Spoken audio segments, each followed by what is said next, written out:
नमस्कार दोस्तों, ध्यान मार्ग में एक बार फिर से मैं ममता आप सभी लोगों का तहे दिल से स्वागत करती हूँ, इसी उम्मीद के साथ कि आज का ये वीडियो आपको ज़रूर पसंद आएगा। दोस्तों, अगर पिछला वीडियो आपने देखा था तो गर्ग संहिता के बारे में मैंने आपको परिचय कराया था, थोड़ी शुरुआत की थी। अध्याय 1 गोलोक धाम के विषय में हमने बात की थी और हमने राजा बहुलास्व और नारद जी का संवाद सुना था।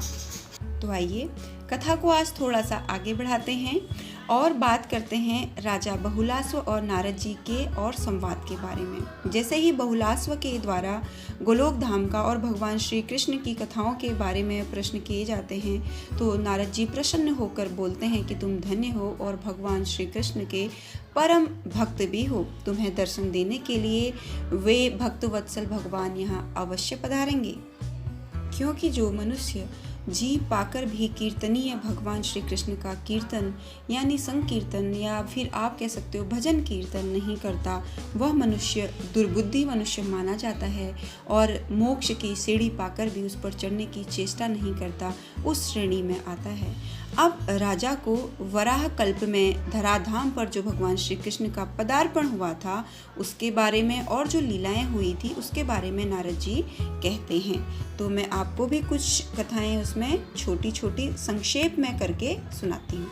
तो दोस्तों, कथा के अनुसार बहुत पहले की बात है। दानव, दैत्य, असुर स्वभाव के मनुष्य और दुष्ट राजाओं के भारी भार से अत्यंत पीड़ित यानी दुखी होकर के माता पृथ्वी गौ का रूप धारण करके एक अनाथ की भांति रोती बिलखती हुई अपनी व्यथा का निवेदन करने के लिए ब्रह्मा जी की शरण में गई। उस समय उनका शरीर कांप रहा था। दोस्तों, इस प्रकार से गौ रूपी माता पृथ्वी की कष्ट कथा सुनकर के ब्रह्मा जी ने उनको धीरज बंधाया और उसी समय सभी देवताओं और भगवान शिव को लेकर भगवान श्री विष्णु के बैकुंठ धाम गए और वहां जाकर ब्रह्मा जी ने चतुर्भुज भगवान विष्णु को प्रणाम किया और अपने आने का कारण उनको बताया। तब भगवान विष्णु ने उन दुखी देवताओं और ब्रह्मा जी से कहा कि भगवान ने क्या कहा वो सुनते हैं। उन्होंने कहा कि साक्षात भगवान श्री कृष्ण ही अगणित ब्रह्मांडों के स्वामी परमेश्वर अखंड स्वरूप तथा देवातीत हैं। उनकी लीलाएं अनंत एवं अनिवर्चनीय हैं। उनकी कृपा के बिना यह कार्य कभी भी सिद्ध नहीं हो पाएगा। इसीलिए तुमको उनके अविनाशी एवं परम उज्ज्वल धाम में जाना चाहिए। ऐसा कहते हुए भगवान विष्णु ने सभी देवताओं और ब्रह्मा जी को ब्रह्मांड शिखर पर विराज करके गोलोक धाम का रास्ता यानी कि मार्ग दिखाया। जब भगवान ने वामन अवतार लिया था और उनके पैर के बाएं अंगूठे से ब्रह्मांड के सबसे ऊपरी भाग यानी सिर के भाग का भेदन हो जाने पर जो छिद्र हो गया था वह ब्रह्म द्रव से परिपूर्ण था, वो भी दिखाया। उसको नित्य अक्षय नीर यानी कि पानी से भरा हुआ था और सारे देवता उसी मार्ग से एक जलयान के द्वारा बाहर निकले। आकाश मार्ग में विचरते हुए सभी देवताओं ने बहुत ही सुंदर गोलोक धाम का दर्शन किया और वहां उन्होंने देखा कि गोवर्धन नामक गिरिराज यानी कि पर्वत शोभा पा रहे थे। गिरिराज का वह प्रदेश उस समय वहां पे वसंत का उत्सव मनाने वाली गोपियों और गौओं के समूह से घिरा हुआ था। कल्प वृक्षों तथा कल्पलताओं के समुदाय से सुशोभित था और रास मंडल उसे अलंकृत कर रहा था।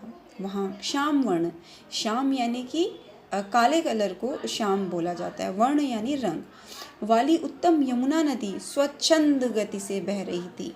तट पर बने हुए करोड़ों प्रासाद यानी कि बहुत तरीके के छोटे पेड़ पौधे, बड़े पेड़, बेल, वट, वृक्ष, सब कुछ कह सकते हो आप, उनकी शोभा बढ़ा रहे थे। उस नदी में उतरने के लिए वैदूर्य मणि की सुंदर सीढ़ियाँ बनी हुई थी और इस प्रकार से दिव्य वृक्षों और लताओं से भरा हुआ वृंदावन अत्यंत शोभा पा रहा था।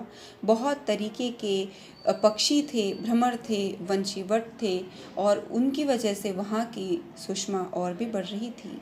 सहस्त्र दल कमलों से के सुगंधित पराग को चारों ओर पुनः पुनः बिखेरती हुई शीतल वायु मंद मंद गति से बह रही थी। वृंदावन के द्वार द्वार पर बहुत तरीके की मनोहर गायों के दर्शन होते हैं।